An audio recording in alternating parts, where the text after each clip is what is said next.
Person-centered planning. At Therapeutic Connections, we use a person-centered model with each person served that we provide services for. What is person-centered planning? Well, person-centered planning is a process that assists people with different disabilities as well as their families to plan for the future. Through structured exercises focusing on the person's strengths and preferences, a snapshot of the person and possibilities for the future are created.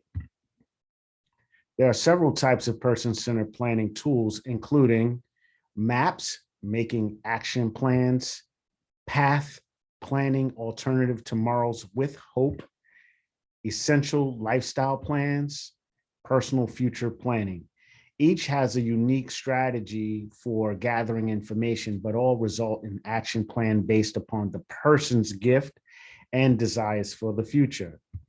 So this is an example of a MAPS plan, courtesy of Inclusion Press. So as you can see, there has different illustrations, start with the introductions and kind of go around in the cycle. So what is the story, the history? What is the dream? What do you want to accomplish? What is the nightmare? Who is the person? You want to brainstorm. What is the person good at? What are the strengths, gifts, and talents? What are the person's needs? What do we need to do to meet these needs? What is the plan of action to avoid nightmares and to make the dream come true? And what is the map? So you want to just kind of go through each and every one of these with this individual that you're working with to kind of extrapolate what are the areas that you want to focus on. A person-centered plan is not an individual education plan or an individual treatment plan. It does not replace the form of an IEP or a treatment plan or a transition planning process, but it can complement and enhance these plans. The person is the driving force behind any person-centered approach. People who are close to the person are invited to participate in the person-centered planning because they know the person, they care about the person, and they can contribute to important information to the meeting, such as where to connect with opportunities within that individual's community. Community and family members are indeed critical to success. They provide personal insights on the strengths, gifts, and interests of their friend or family member. Teachers, counselors, case managers, coordinators, and other agency personnel are all important. They can offer a lot of helpful resources and information, and they can share how to creatively think about ways to implement the plan. The person-centered planning may involve one meeting or can involve several. There may be a few people or many people participating. Meetings are most successful when assisted by a trained facilitator who can guide participants towards a clear understanding of the person and can brainstorm creative future possibilities. Meetings can be in the person's home or at a comfortable meeting space.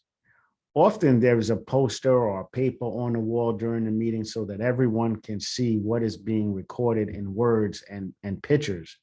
This is an example of one right there, just an illustration of a roadmap in terms of goals that need to be accomplished. And you can see it's a lot of busyness going on here, but all of the thoughts and ideas are all placed on the poster for both and everyone involved to follow.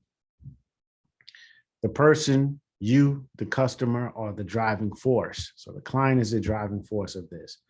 What are your gifts and strengths? Now, the individual, the client that you're working with, you really have to focus and have them really articulate what are their personal gifts and what are the strengths that they're bringing to the table. What works for them and what doesn't work. You know, what are some of the barriers? Kind of creating 2 columns and have them list all of those areas down. How do you learn best?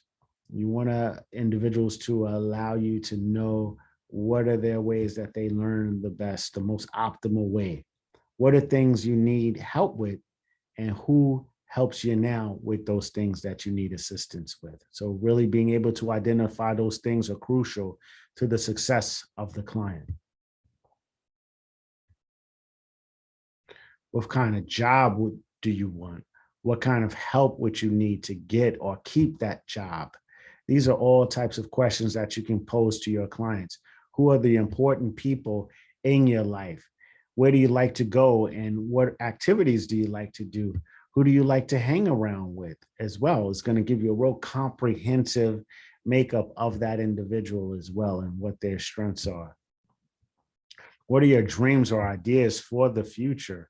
Again, just writing all of their dreams down, that this is the first step into them actually seeing their goals and visualizing themselves within that area that they want to achieve. What do you want? Where do you want to live? Another thing that you can capture. Each planning meeting is unique, but upon successful completion, everyone feels that the information captures who they are. Your dreams for your future are laid out, and everyone works as a team towards your goals. So every time you meet with them, you're working with them towards their goals. Action plans are created for you and your team to help you meet those goals. Your person-centered plan can be used to drive others' plans as well. And as a clinician, if you're looking at this, you also want to capture their information in quotations, like anything that they say to you, their responses, you want to get it exactly how that individual shared that information and properly capture it.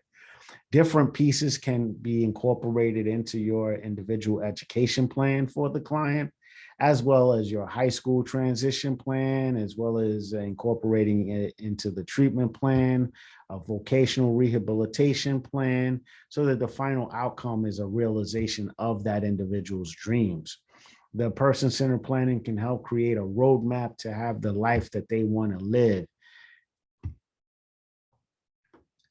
Any questions about person-centered planning can be discussed with the team at this point. I hope that this was helpful to give you a basic 101 description of what person-centered planning is.